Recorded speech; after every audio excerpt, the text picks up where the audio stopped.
নমস্কাৰ মই অনিৰ্বাণ আপোনালোকে চাই আছে দি ক্ৰছ কাৰেণ্ট ভাৰতৰ উপৰাষ্ট্ৰপতি ৰাজ্যসভাৰ অধ্যক্ষও হয় যদি কিবা কাৰণত ৰাষ্ট্ৰপতিৰ পদ খালি হয় তেন্তে উপৰাষ্ট্ৰপতিজনে সেই দায়িত্ব গ্ৰহণ কৰে ভাৰতৰ ৰাষ্ট্ৰপতিৰ দৰে উপৰাষ্ট্ৰপতিকো এটা নিৰ্বাচনী প্ৰক্ৰিয়াৰ জৰিয়তে নিৰ্বাচন কৰা হয় সেই নিৰ্বাচনো হয় পৰোক্ষ নিৰ্বাচন ৰাষ্ট্ৰপতি নিৰ্বাচনত লোকসভা আৰু ৰাজ্যসভাৰ নিৰ্বাচিত সাংসদ আৰু সকলো ৰাজ্যৰ বিধায়কে ভোটদান কৰে কিন্তু উপৰাষ্ট্ৰপতিৰ নিৰ্বাচনত কেৱল লোকসভা আৰু ৰাজ্যসভাৰ সাংসদসকলেহে অংশগ্ৰহণ কৰে মনোনীত সদস্যসকলেও এই নিৰ্বাচনত অংশগ্ৰহণ কৰে উপৰাষ্ট্ৰপতি হোৱাৰ বাবে অৰ্হতা কি হ'ব প্ৰথমতে সেই বিষয়লৈ আহিছো উপৰাষ্ট্ৰপতিৰ নিৰ্বাচনত প্ৰতিদ্বন্দ্বিতা কৰিবলৈ হলে তেওঁ প্ৰথমতে ভাৰতৰ নাগৰিক হ'বই লাগিব তেওঁৰ বয়স 35 বছৰৰ অধিক হ'ব লাগিব আৰু ৰাজ্যসভাৰ সদস্য হিচাপে নিৰ্বাচিত হ'ব পৰাকৈ তেওঁৰ সকলোখিনি অৰ্হতা থাকিব লাগিব উপৰাষ্ট্ৰপতি নিৰ্বাচনত প্ৰতিদ্বন্দ্বিতা কৰা প্ৰাৰ্থীয়ে 15,000 টকাৰ আমানতৰ ধন জমা দিব লাগে আৰু এইটো এটা সিকিউৰিটি ডিপোজিটৰ দৰে হয় যদিহে প্ৰাৰ্থীজনে নিৰ্বাচনত পৰাজিত হয় বা সভাগৰ এভাগ ভোট নাপায় তেনেহলে এই ধন তেওঁ ঘূৰাই নাপাব উপৰাষ্ট্ৰপতি নিৰ্বাচনৰ ভোটদান প্ৰক্ৰিয়া কেনেকুৱা আহিছো সেই বিষয়লৈ উপৰাষ্ট্ৰপতি নিৰ্বাচনত সংসদৰ দুয়ো সদনৰ সদস্যসকলে ভোট দিব লাগে ইয়াত 245 গৰাকী ৰাজ্যসভাৰ সাংসদ আৰু 543 গৰাকী লোকসভাৰ সাংসদে অংশগ্ৰহণ কৰে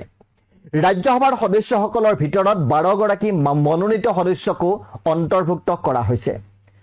উপৰাষ্ট্ৰপতিক আনুপাতিক প্ৰতিনিধিত্ব ব্যৱস্থা অৰ্থাৎ প্ৰপৰ্চনেল ৰিপ্ৰেজেন্টেটিভ সিস্টেমৰ দ্বাৰা নিৰ্বাচিত কৰা হয় আৰু ইয়াত ভোটদান বিশেষ পদ্ধতিৰে কৰা হয় যাক একক হস্তান্তৰযোগ্য ভোট বা ইংৰাজীত সিংগল ট্ৰান্সফাৰ ভোট ব্যৱস্থা বুলি কোৱা হয় ভোটদানৰ সময়ত ভোটাৰে মাত্ৰ এটা ভোট দিব লাগে কিন্তু তেওঁ নিজৰ পছন্দৰ ওপৰত ভিত্তি কৰি অগ্ৰাধিকাৰৰ সিদ্ধান্ত ল'ব লাগে বেলট পেপাৰত ভোটাৰে প্ৰথম পছন্দক 1 দ্বিতীয় পছন্দক 2 ইত্যাদি চিহ্নিত কৰি অগ্ৰাধিকাৰ নিৰ্ণয় কৰিব লাগে ধৰা হোক যদিহে এ বি আৰু চি এ উপৰাষ্ট্ৰপতি নিৰ্বাচনত প্ৰতিদ্বন্দ্বিতা কৰিছে তেন্তে ভোটাৰে প্ৰতিটো নামৰ সন্মুখত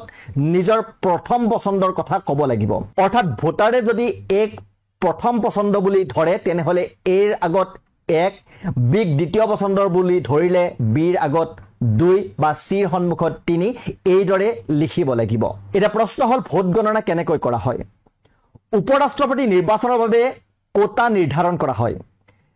ভোটদান কৰা সদস্যৰ সংখ্যাক দুটা ভাগত ভাগ কৰা হয় আৰু তাৰ পাছত তাত 1 যোগ কৰি দিয়া হয় ধৰা হোক নিৰ্বাচনত 788 জন সদস্যই ভোট দিছে তাক 2 ৰে ভাগ কৰিলে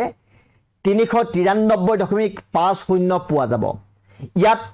0.50 গণনা কৰা নহয় গতিকে এই সংখ্যাটো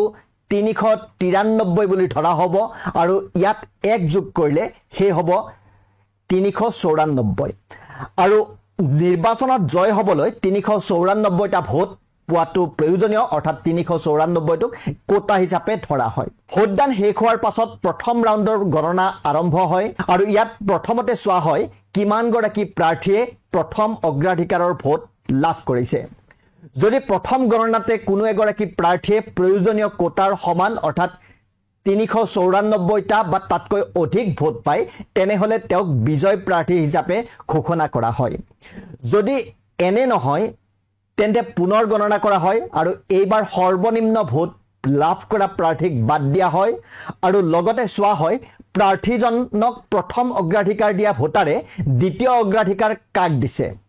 তাৰ পাছত তেওঁৰ অগ্ৰাধিকাৰ ভোট আনজন প্ৰাৰ্থীলৈ হস্তান্তৰ কৰা হয় এই সকলোবোৰ ভোট একত্ৰিত হোৱাৰ পাছত যদি কোনো প্ৰাৰ্থীয়ে প্ৰয়োজনীয় কোটা অৰ্থাৎ 394টা ভোট বা তাতকৈ অধিক ভোট পায় তেন্তে তেওঁক বিজয় ঘোষণা কৰা হয় কিন্তু দ্বিতীয় ৰাউণ্ডত যদি কোনো প্ৰাৰ্থীয়ে বিজয় নহয় তেন্তে পুনৰ একে প্ৰক্ৰিয়া পুনৰাবৃত্তি কৰা হয় এজন প্ৰাৰ্থী জয় নোহোৱালৈকে এই প্ৰক্ৰিয়াটো চলি থাকে আৰু ভাৰতৰ উপৰাষ্ট্ৰপতি এইদৰে নিৰ্বাচন কৰা হয় এতিয়া দেশৰ উপৰাষ্ট্ৰপতি পদৰ পৰা জগদীপ ধনখৰে অব্যাহতি লোৱাৰ লগে লগে পৰৱৰ্তী উপৰাষ্ট্ৰপতি কোন হ'ব ইয়াক লৈ জল্পনা কল্পনা আৰম্ভ হৈছে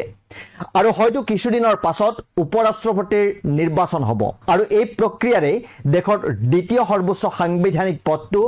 পূৰণ কৰা হ'ব। ধন্যবাদ।